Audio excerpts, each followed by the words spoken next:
There we go. Can you see me now? Yes, I can. Can you? Okay. Yes, I can see you. How are you doing? I am awesome. How are you? Okay. Hello, everyone. I can see people are joining. I'll just give you a few moments. Oh, you're looking beautiful. Thank you. I was trying to get it together. I love your hair. I love your hair.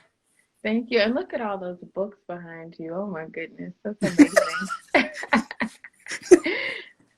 I strategically want to sit near my library just so that, hi Jamil, just so that people think like I read a lot.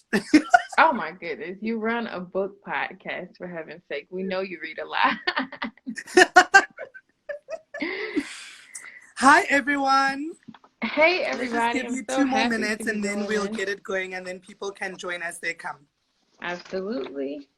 And you'll tell these people who I am, taking over the Cheeky Natives account. I'm so, guys, I just want to let you know I am so excited. And obviously you'll know why I'm excited because I'm going to tell you all about it.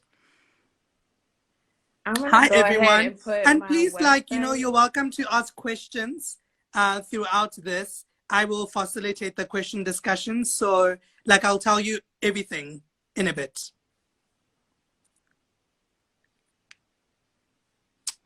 Hey, Reason. Hey, Poppy. Hey, Jillian.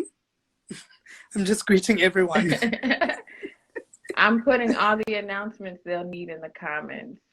Okay.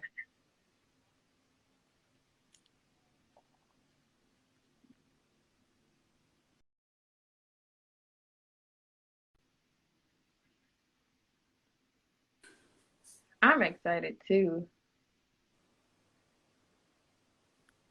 This is hey.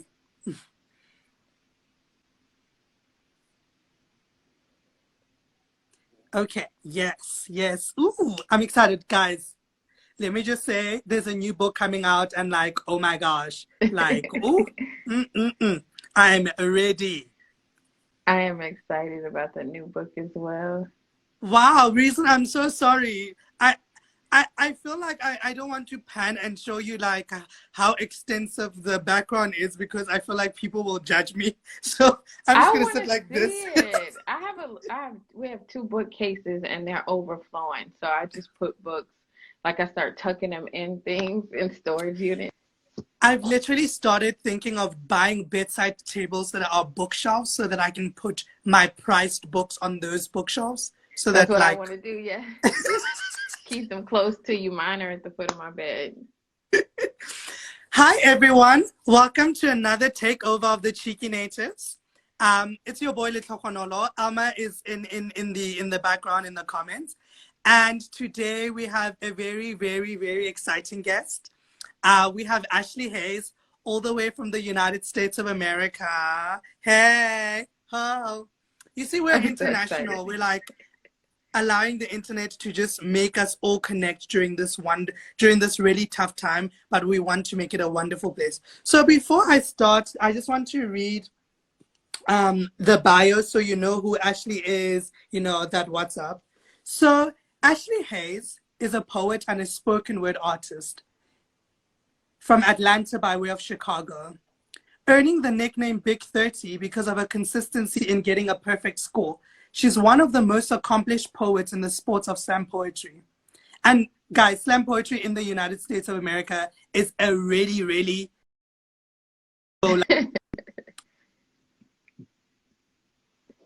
She has been part of the Atlanta poetry circuit for over a decade and has been writing for over 15 years.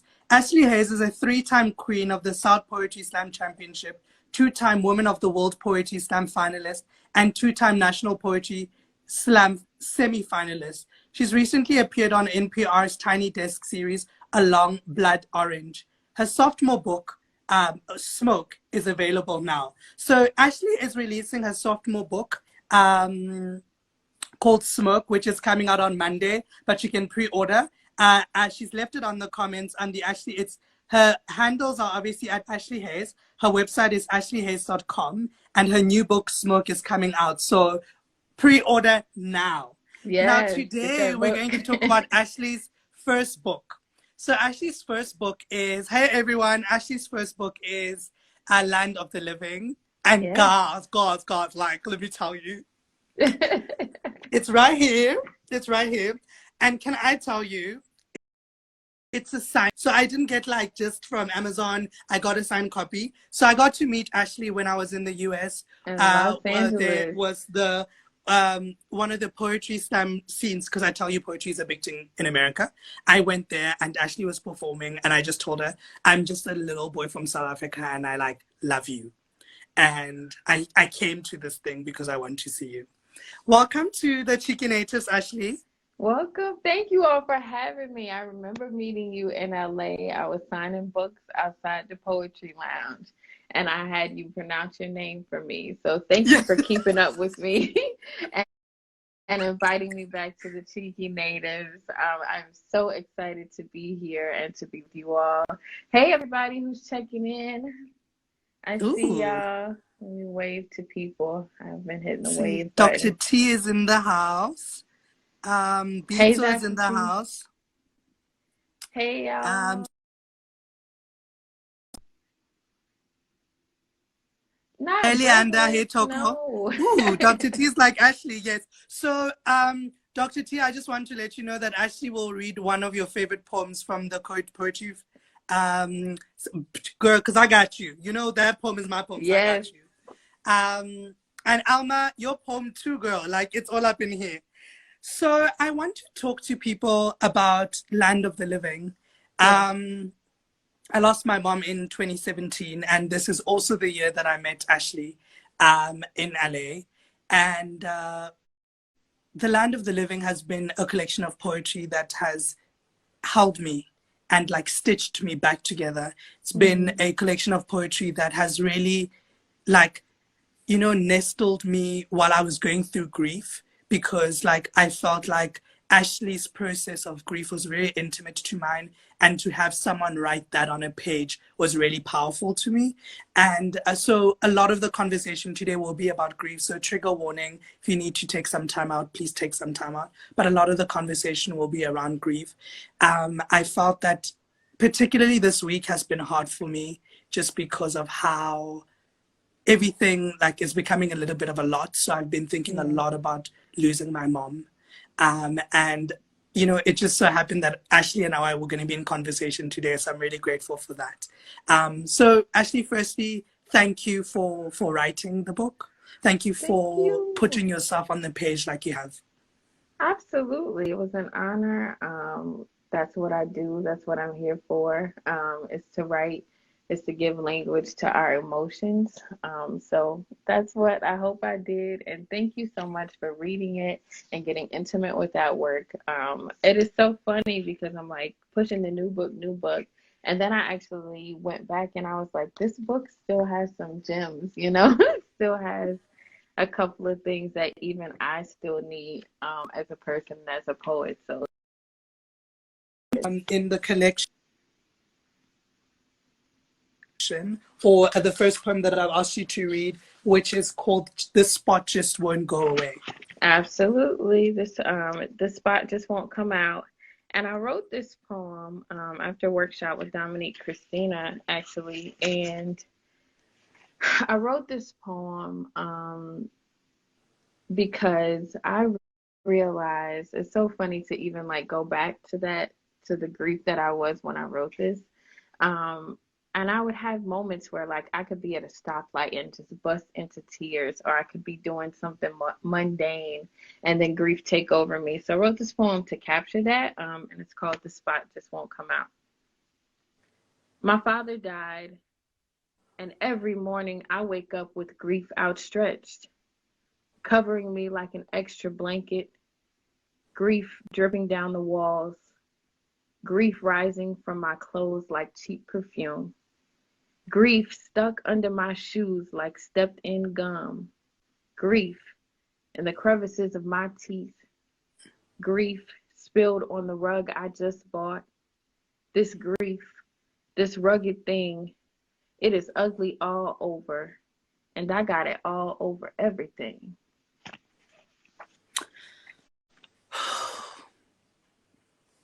I like I like this poem because I've had moments of grief overtaking me in like the most randoms of times. Like I would be driving on the freeway, for instance, and I would be crying, like sobbing as I'm driving.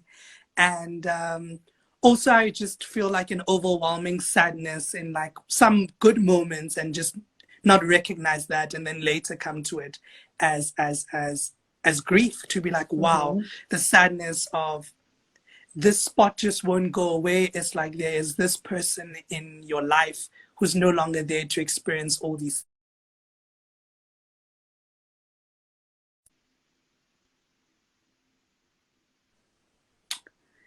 The title of the poem is called Land of the Living. Where is the title? Why is it called Land of the Living and not something else? Yeah, so it's based, I was raised in the church, right? And there's a verse that says, "Surely I'll see his grace and mercy in this land of the living."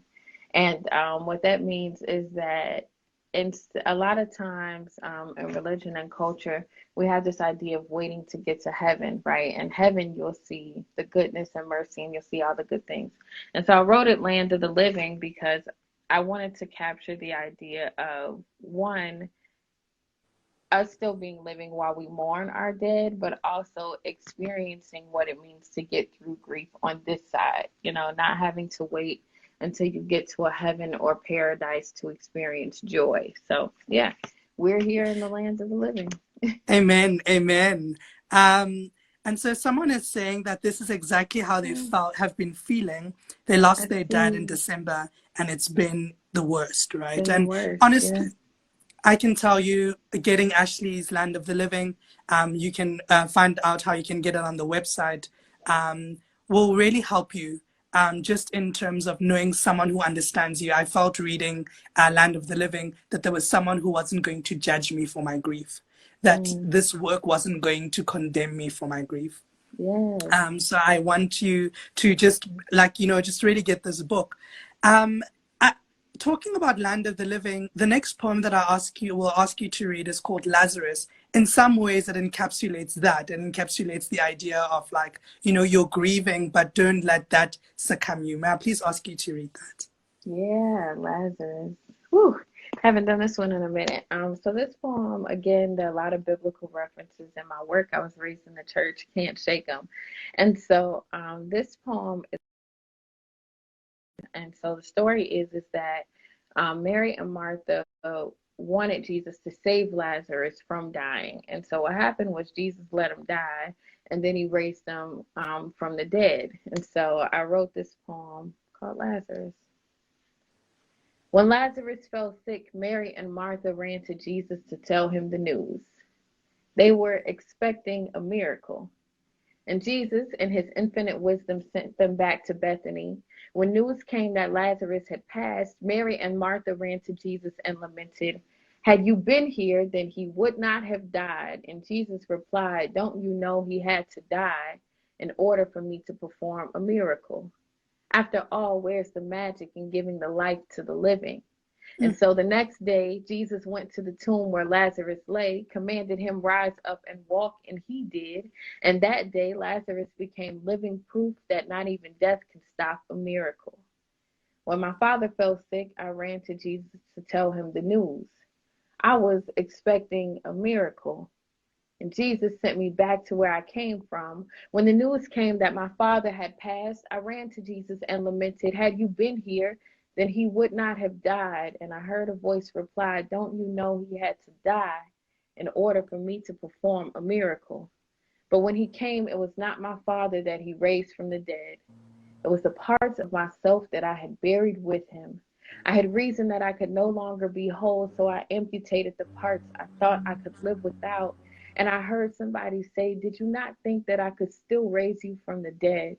Did you think that just because I waited 4 years to come, that I could not still make a miracle out of you? Yes, your daddy is dead, but your father yet lives.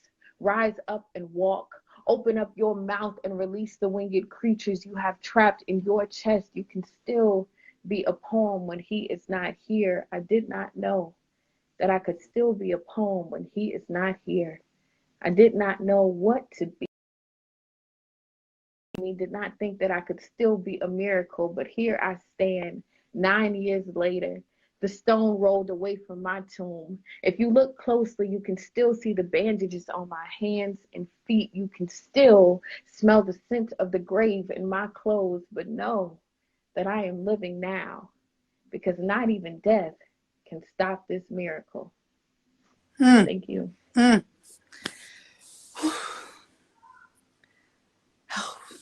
Thank It's you. I and I think that's what it is. I think that often death does take parts of us. And often, like you say in Lazarus, it's like the resurrection and the bringing to life is not necessarily of the dead. It's of the Yeah, dead parts absolutely. of who we are. And Absolutely. how's your experience of grief now that you've written poems like Lazarus and you've written about grief? How's your relationship with grief now? I treat grief, it's like an annoying thing that shows up. It's almost like a bill. And when you get it, you could hide it, you could pretend it isn't there, you could stick it in a stack, or you could just call the people and deal with it, right? So I treat grief like this thing that you make room for and you let it do the work it needs to do. I think a lot of times we resist grief. We avoid the crying, we avoid the anger, we avoid, all of those notably bad emotions. But my process now is to let it do the work it needs to do, experience them. Don't hold them back, experience them, but ultimately get to the other side. Because if you do let it do the work it needs to do, it will leave you alone. Hmm. It really will. Hmm. And that's true. I think that I've often been someone who now also am like, I'm going to feel what I need to feel Hmm. and I'm going to just feel it. And then when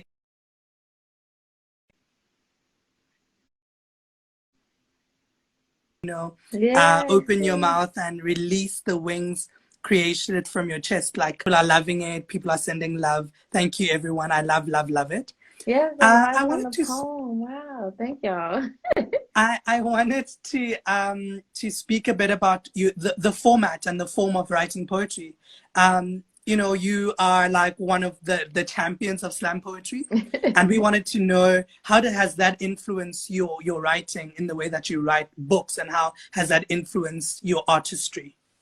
Yeah, so I am a person, I still very much use the integrity of like each piece being an individual piece, even if it's part of a story.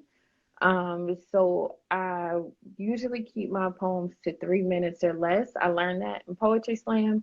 The rules are you have 3 minutes and 10 seconds to present a poem. So I kind of trained even my inner voice, but I feel like I've always done short form. Like I really love haiku, which are only 3-line poems, or any sort of, even the first poem in the book, I think is the shortest poem in the book that's not a haiku. I've just kind of learned to let short form do the work instead of it kind of limit the picture for you to paint, if that makes Yeah, sense. Hmm. yeah. So, I mean, we're currently in a global pandemic, right? Yeah. And we think about Black women as people who always show up.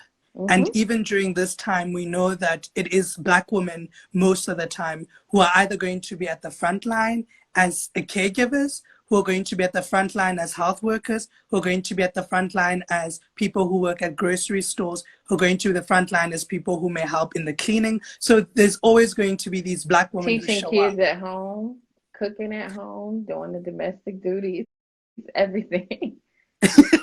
And one of my favorite poems from the collection is this poem that you're going to read next. And today night. Yeah, yeah, yeah. Wow, this is your favorite poem. Thank you so much Yes, for reading this. this I haven't is read this poem. I don't know how long it's been since I've been read what looks like church. But I wrote this poem because I spent the first part of my life in Chicago, Illinois. And we were raised in the church. But it was always kind of this dichotomy of like this church being a safe haven in the middle of chaos. And I thought a lot about the women who are partners to the men who are murdered in Chicago. There's a lot of crime. I thought about the women, even in biblical senses, the women who come and wrap the bandages and wrap the feet, and prepare the body for burial, and what, these girls in the hood, what those practices look like, and because they still experience grief, even though it may not be in this grand religious context that we think of. So that's what this poem is about, what looks like church on a Saturday night. I know what it is to be an unheard prayer, to be the whisper under the orange glow of the street lights, to be a black body when the gunshots ring and the sirens blast, to see the black body before it turns blue, before the boys in blue come, before his mother sees the shell of a boy she once carried. We are always there, aren't we? We lovers of boys who are magic and disappear just like our fathers taught them. We women who bring the bandages and the salt and the tears and the flowers. And when there are no flowers, we bring ourselves. And we unlearn love every time they are taken away. The chariots made of blue lights always take them away, don't they? But they don't see the wound it leaves in us. They don't hear the earthquake it makes of our wombs. They don't see us body. To the women, I need you to know this. You are the hallelujah that lives off 93rd Street. You are a third day rising in the morning. You are what home has always been, and I see you. When you feel invisible, I see you. When the city is dark, I see you. And I have never beheld anything more beautiful.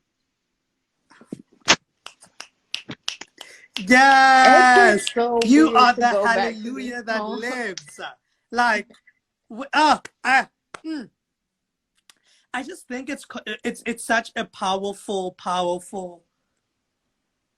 praise, that I see you and I have never beheld anything more beautiful. For me, that's just like every black woman in my life, I want to say that too. I'm like, I see you and I've never heard anything and I've never seen anything more beautiful. Thank you. Oh, how do you feel now reading that, right? Particularly in this moment, and also in the moment where, since this is the first time in America where, since 2002, we have not heard stories of gun violence just because of this global pandemic. So like it creates a different moment in Black communities in the US. Yeah. So I feel weird even just reading that poem, because I've been missing Chicago a lot in the lockdown, because I usually can go kind of whenever I have a break.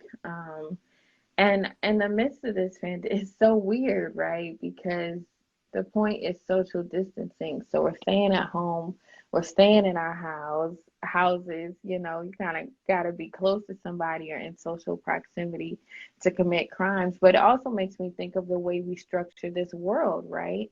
The way we structure even the economy and what conditions create for this sort of violence in cities. And I think that I have had a gratitude that we all just get a break.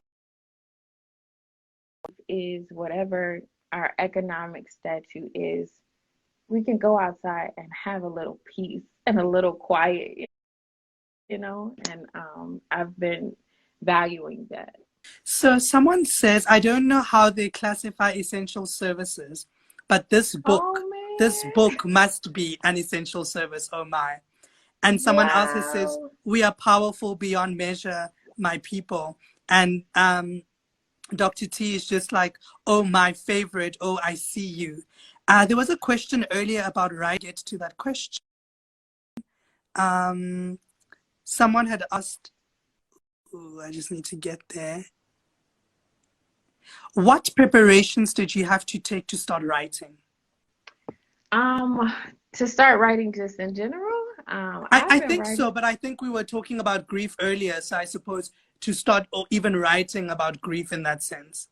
Yeah, so I think one of the things is you have to stop being in resistance. So Lazarus was a poem. I think my father had been gone 3 or 4 years by the time I wrote Lazarus. So even just not writing the poem, right? Because that was a poem that needed to happen for the rest of the book to happen. And so the first thing is just allowing it to sit in. And then I kind of have this weird way of structuring my creative energy. So I take a lot of breaks, or I'm mindful to take breaks when I'm not working, right? So I could work on a book. I worked on Smoke probably intently for about 60 days, and then I've been editing for a year and a half. So it's just centering that energy and saying, okay, some poems need me to be doing things. Some poems need me to be working. They need me to be traveling in order for me to be in the plane and write them and be in that energy. But some poems need rest. They need your undivided attention. So it's just a matter of knowing which is which, and then you need to. Can you hear me? Yes, I can hear you. I can hear you now. Yeah, so that's that. Yeah. And a lot of the poem. So Land of the Living is an interesting collection because at the beginning, and I think that's what you're saying, in order to have written the rest of the book, you had to deal with this grief part of the book because this was a particular period in your life. Yes, and absolutely. You needed to speak about this particular period in your life. But it's also divided in different sections. And a large part of the book is also talking about like your appreciation or coming to appreciate yourself as a Black woman of a certain body type, as a Black woman who some Black men may not like, some white men may not like. And I wanted you to read the next poem, just in order for us to have the discussion about like Black feminism and like what it also means to define yourself for yourself. Absolutely. So what was the next poem on the list? Need was to it open my book. It's Shake What the Motherland Gave You. Shake What the Motherland Gave You, yes. Okay, so this poem shows up in Smoke. The appendix to Smoke is actually collected poems from previous works, and I added Shake What the Motherland Gave You. So check that out. This poem was so fun to write. One of the things that has been prevalent in Black culture and Black African American culture specifically, is this idea of like twerking and dancing. And we have the song called Back That Thing Up. I don't know if y'all have that in South Africa. We don't. Yeah. And so we had Back the Thing Up. And so I just, it was a period of time where, Facebook and feminism is starting to come to the forefront. We have Roxane Gay writing these essays. And so I would always see men like, real women don't twerk, or real women don't do this, and take off the wigs and all of that. And I mean, it's also quite prevalent in South Africa. There's what women are not supposed to be doing. And so although the reiteration of it may be Black American culture, it's the same in South African culture in that there is a particularity in the way that what Black women and women are expected to do. Yes, absolutely. I mean, it's society as a whole. It's patriarchal, and we fit in your little box. And so what I did in this one was I kind of dissected twerking because it becomes this thing that you see on music videos. But I kind of bring it back to like this sacred ritual that, that Black girls get to do, that we've earned the right to do. So I'll read that one. He says, real women don't twerk. I say, oh, really? The last time I checked, what I do with my behind don't make me hold my head any less high. I remember. Before you called it twerking, me and my cousins would pop in the backyard at the family reunions, and it didn't make us any less women. I remember watching my mother and her sisters move their hips like there was freedom in their bones, and it didn't make them any less goddess. We have been shaking our behind since before we knew what foreign soil tasted like back home. Call it mapuka, call it kukade, call it sacrifice for the gods, and I will present my offering every time I hear Cash Money Records taking over for the 99 and the 2000. I will not let you tell me that the Africa in my back is something that I should be ashamed of. I will not let you tell me that I should quiet these drums. I will display them for all the world to see, because they are mine. They are mine. They are mine. Mm, mm, mm, mm, mm, mm, mm. And it's so interesting because we often have this conversation in the South African context about how women.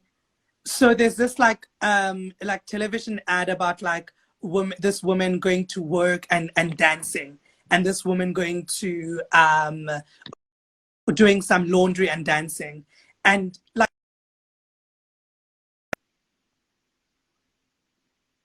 is our putting our backs into what we're doing, and Yeah, often yeah, we're yeah. shamed for putting our backs into what we're doing.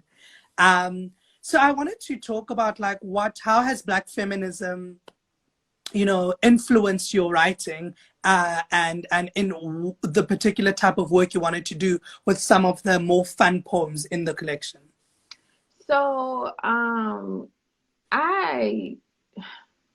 I struggled with feminism in the beginning.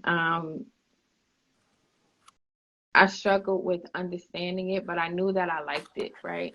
I knew that I liked any place where women could just be who they are. But Black feminism and intersectionality in particular means now we have to understand the complexities of having these identities, of being Black and woman, and what that means to Black men, what that means to white men, and what that means to Black women in relation to each other. So this feminism becomes this more complex thing, and then also a thing that you can't fit into a safe box, right? Because then there's this idea of good feminists and bad feminists, and you can climb a pole, but you can't be a sex worker. You take the flag down, but you know what I mean. So this idea of good and bad, and how we use this dichotomy. So a lot of my work is fighting against that. It's using and instead of or. I'm a woman who twerks and gets a degree, instead of this being a thing that I have to choose. And there's nothing wrong with being able to do both, because often we say, would you rather want to be a Michelle Obama or a Cardi B? Exactly. And We always know why can't I be dichotomy. a Michelle Obama and a Cardi B? Exactly. And Cardi B was talking to Bernie Sanders the other day. You know what I I mean? saw, Like, I just want to say I love Cardi. I really love same. Cardi. I don't know how she wears her nails that long, but like honestly. There is one of the shorter haiku poems, but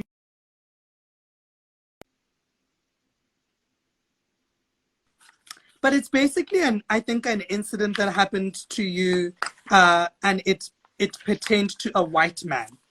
Oh yeah.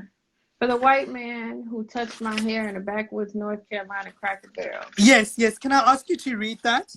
Well, that's the title. And the poem is, tell the truth. If we were not here in this public place, what else would you have touched without asking? But this is like, I'm like, yeah, we're speaking about this man because like they ain't shit, but like how many people feel entitled to the bodies of Black women and to the bodies of Black queer folks? Like you just Absolutely. out dancing in the club, having the time of your life, and someone wants to grab you. Like, Reach out and touch. hold up, like you ain't got to do that, you know. If you have any questions, please pop them up. I'll ask them to Ashlee. I mean, as you can see, I'm clearly having too much fun. Can I read a new poem for you? Yes, yes, yes, yes. I'm trying to figure out which one I want to share because I have the book coming out Monday. I think I want to do. Let's see. So it's the So Ashlee has Warriors. a new book coming out on Monday. It's called Smoke. The pinned tweet is at Ashlee Haze. The website is there, and you can buy the new book there. So please get the new book. And then I will read this question after Ashlee shares her piece. Okay, cool, because I want to answer it.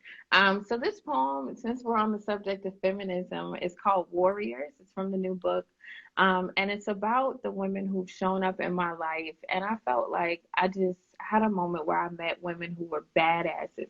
Like I was raised, my mom was a very like soft lady, like woman, she cooked, she, dressed feminine.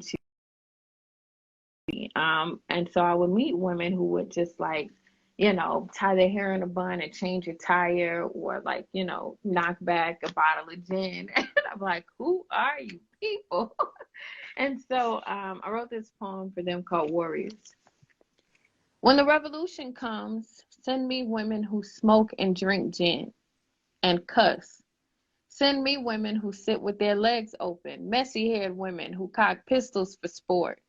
Send me women in comfortable shoes, women who change tires and check oil, then tell the tow truck man to keep it moving because he took too long.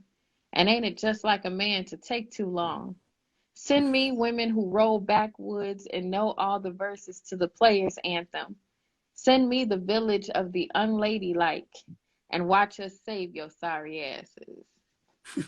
Yes, yes.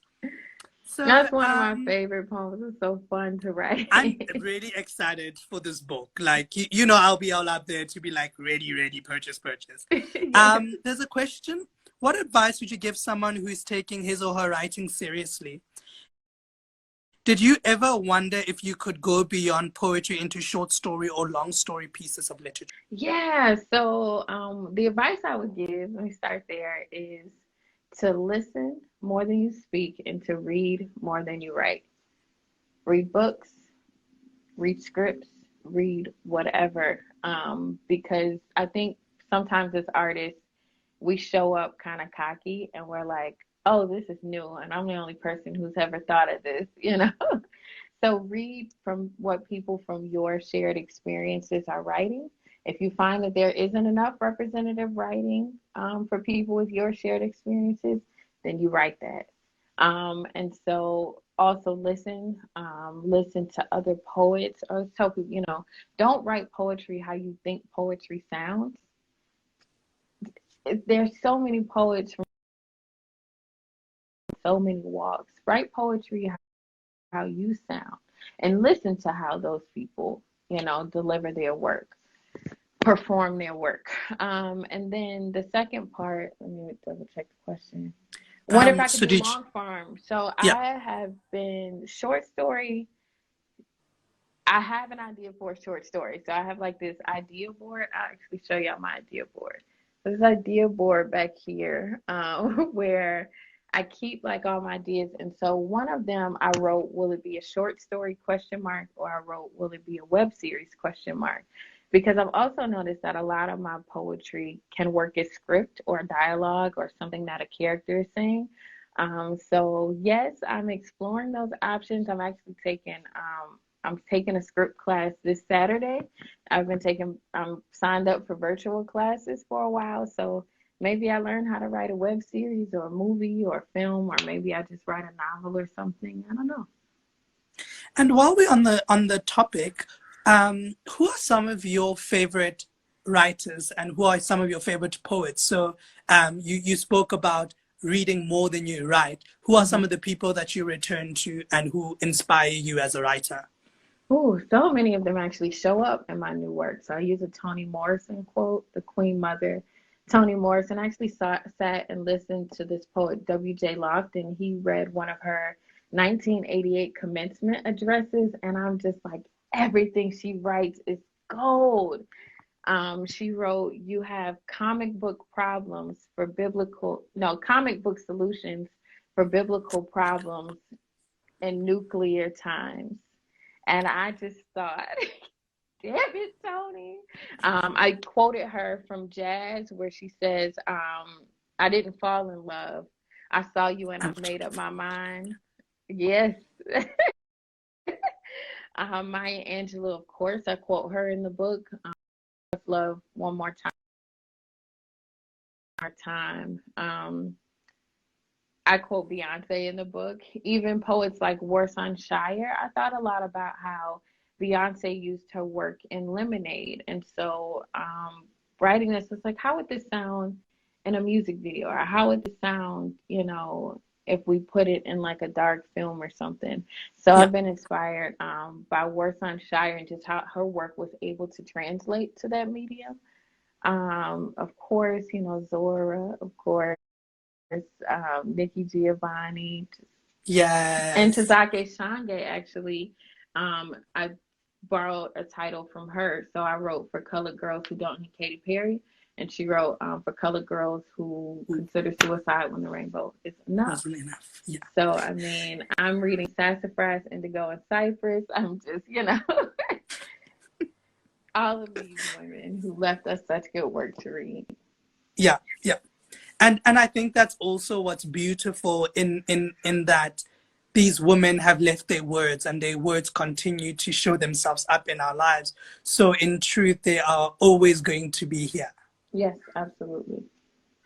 So I want to talk about, so can I tell y'all, Ashlee met Missy Elliott. Okay. I did. So she met Missy Elliott. I mean, I want to meet Missy Elliott. I want to meet Missy Elliott. I didn't just meet her. She showed up at my house unannounced. So do you want to tell us the story? Do you want to tell us the story of how Missy showed up at your house, and then read the poem after that? Yeah. So I wrote this poem that I'm about to share with you all. I call it the Missy poem for short.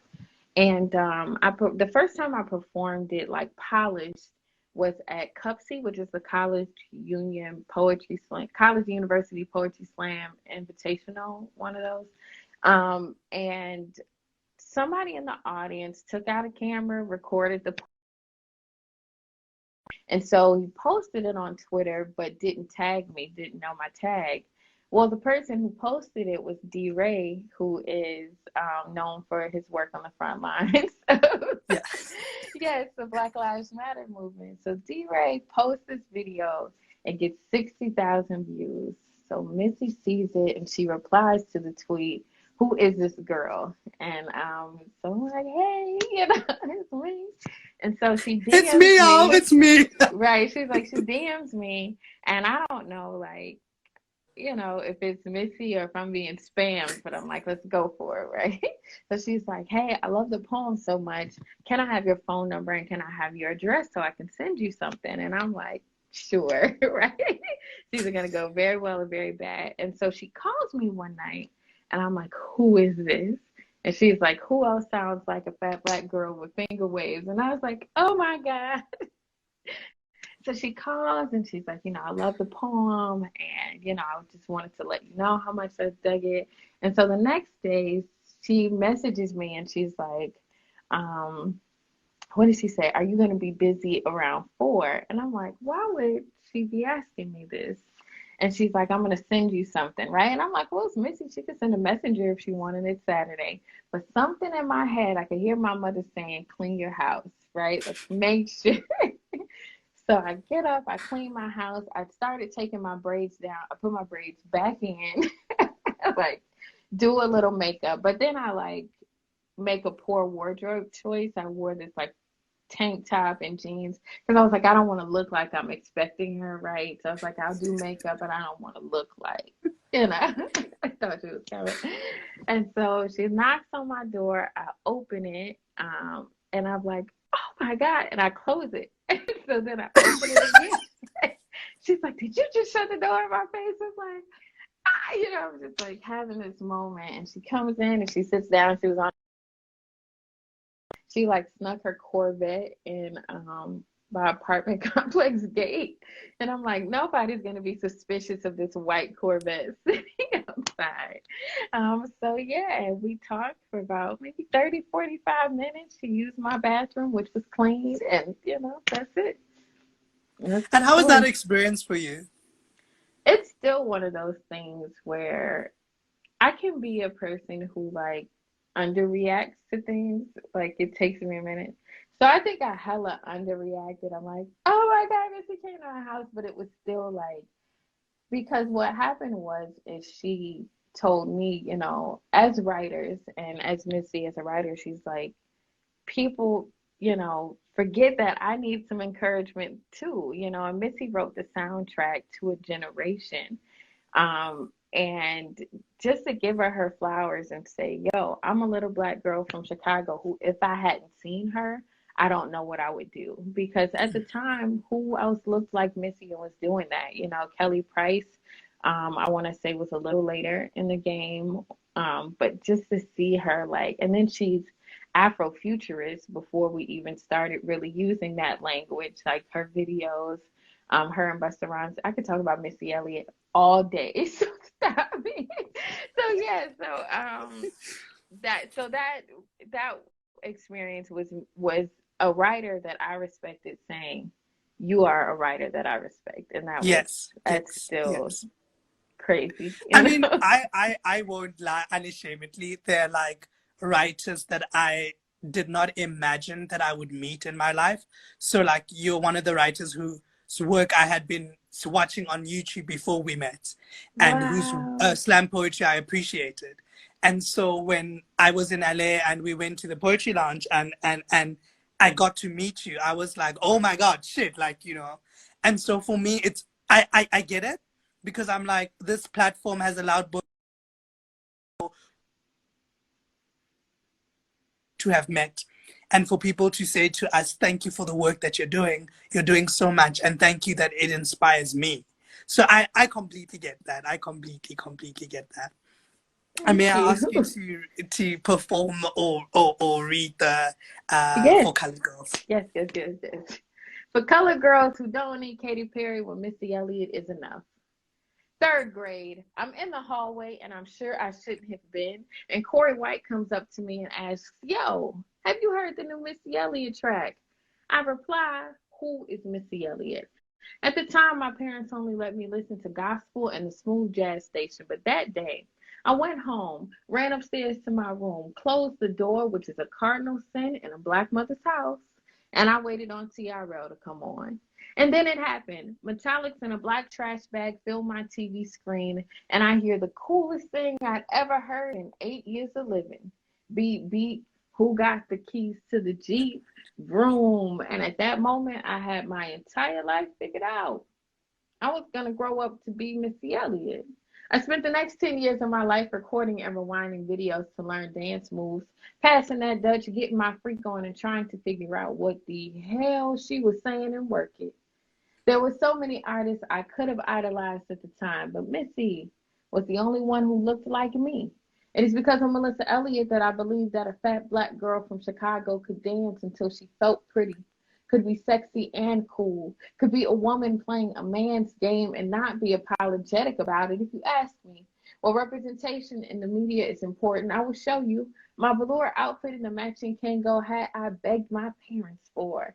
I will show you a woman who learned how to dance until she felt pretty, feminism, wears a throwback jersey, bamboo earrings, and a face beat for the gods, feminism. Is the brat Missy Elliott, Lil Kim, Angie Martinez, and Left Eye on the Not Tonight track, feminism, says as a woman in my arena, your light doesn't make mine any dimmer. Dear Missy, I did not grow up to be you.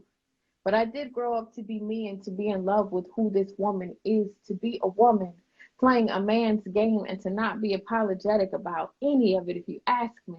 Well, representation is important. I will tell you, on days I don't feel pretty, I hear the sweet voice of Missy singing to me, pop that, jiggle that fat, and don't stop, get it till your clothes get wet. I will tell you that right now there are a million girls just waiting to see someone who looks like them.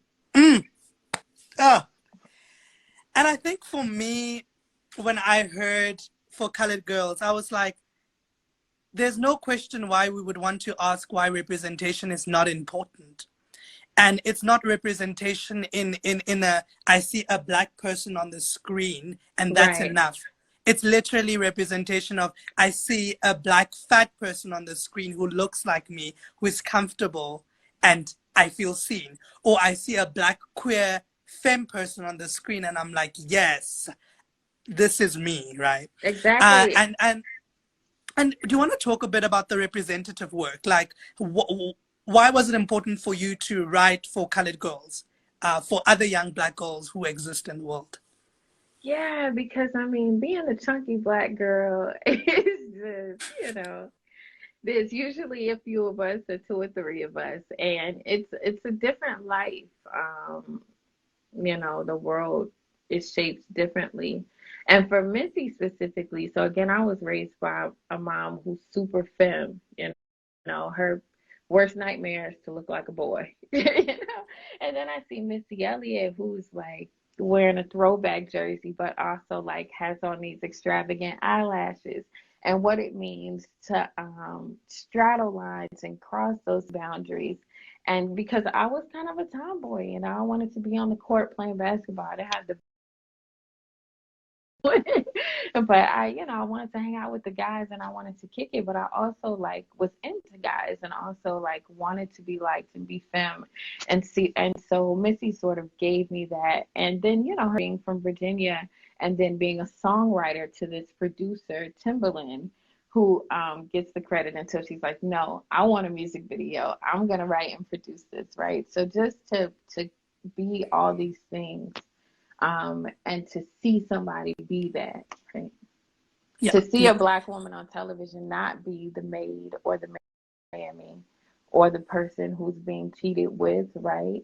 Which, again, you know, we all have different stories, diverse stories, but give me the Black girl who wins. You know, give me the Black girl who's Afrofuturist and giving Ludacris a run for his money. You know?